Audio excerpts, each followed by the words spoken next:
오늘도 저희 채널을 방문해 주셔서 감사합니다. 사연 듣기 전에 구독과 좋아요 먼저 부탁드립니다. 그럼 사연 읽어보겠습니다. 안녕하세요. 결혼한 지 2년 다 돼가는 20대 중반 여자입니다. 지금 제 상황에 어떻게 하는 것이 좋을지 도저히 답이 나오지 않아 조언을 부탁드리고자 글을 올립니다. 읽어보시고 욕보다는 현실적인 답변 부탁드리겠습니다.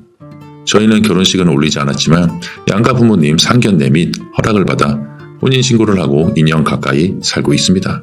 뭐가 씌었었는지 그렇게 됐네요. 신랑과 같이 살던 초반에 저는 회사가 집 근처였으나 회사가 왕복 4시간 반 거리로 이사를 하는 바람에 그쪽으로 출퇴근하다가 석 달 만에 그만두게 되었습니다. 애초부터 거리가 멀지만 출근을 시작하게 된 이유는 많은 급여 때문이었습니다. 신랑은 집에서 프리랜서로 일을 하고 있었기 때문에 고정적인 수입이 없어 저라도 고정적인 수입과 많은 급여를 바라보고 출퇴근을 하였습니다. 경제적으로 신랑에게 빚이 좀 있어 이자 나가는 것이 좀 되었었습니다. 차 할부금 등 제가 출퇴근을 멀리하는 동안 신랑은 혼자 있는 시간이 많아 외로울 때문이었는지 일을 하지 않고 계속 하루 종일 게임만 하더라고요. 신랑 수입은 일을 하는 만큼인데 게임만 하다 보니 수입이 거의 없었습니다. 그동안의 신랑은 본인이 외롭고 힘들다며 저에게 회사를 그만두고 본인이 하는 일을 도와서 같이 하자고 하여 많은 부딪힘 끝에 퇴사하게 되었습니다. 워낙에 게임을 좋아하는 신랑. 제가 아침에 눈을 떠보면 옆에 없습니다. 게임하고 있는 거죠. 낮 시간 동안에는 하루 종일 게임하고 자는 것도 각자 잡니다. 한 집에 있으면서 각자 생활을 한 것이었죠. 제가 그동안 몸이 힘들었는지 많이 잤습니다. 그동안에도 신랑은 게임, 일을 해줬으면 좋았을 텐데 게임만 하다 보니 생활비 명목으로 빚이 좀 많이 생겼었습니다.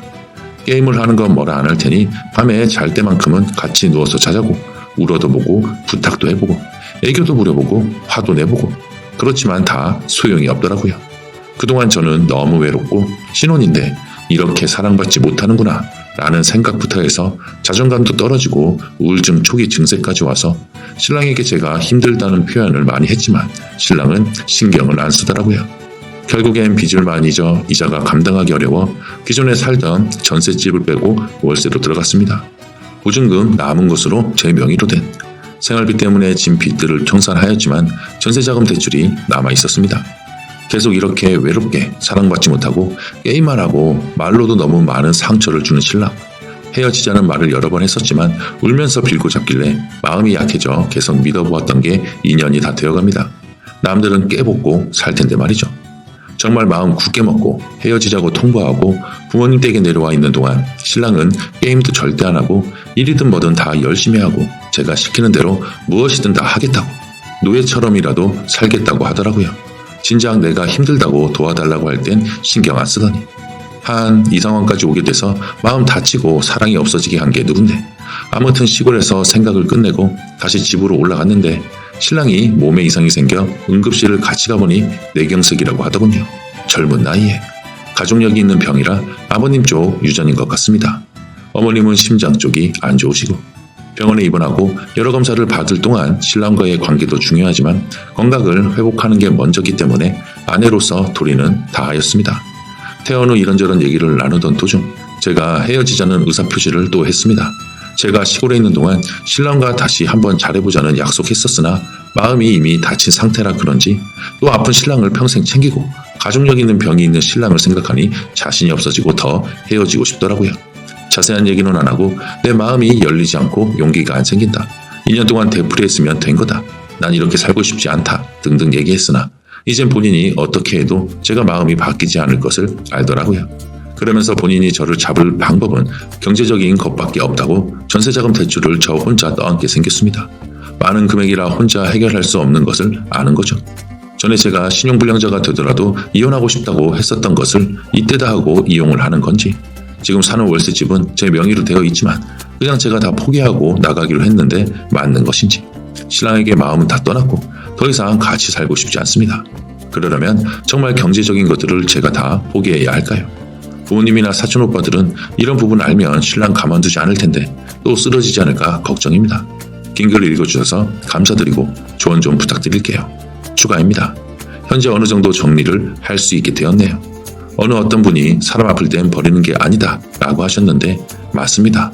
저도 그런 부분에서 더 망설였고 고민했지만 여러 가지 상황상 그리고 앞으로의 저를 희생시키고 싶지 않아 그런 결정을 하게 되었습니다. 전세자금 대출 상환을 8월까지 해야 하므로 그 빚에 대한 책임을 5대5로 나누기로 했습니다.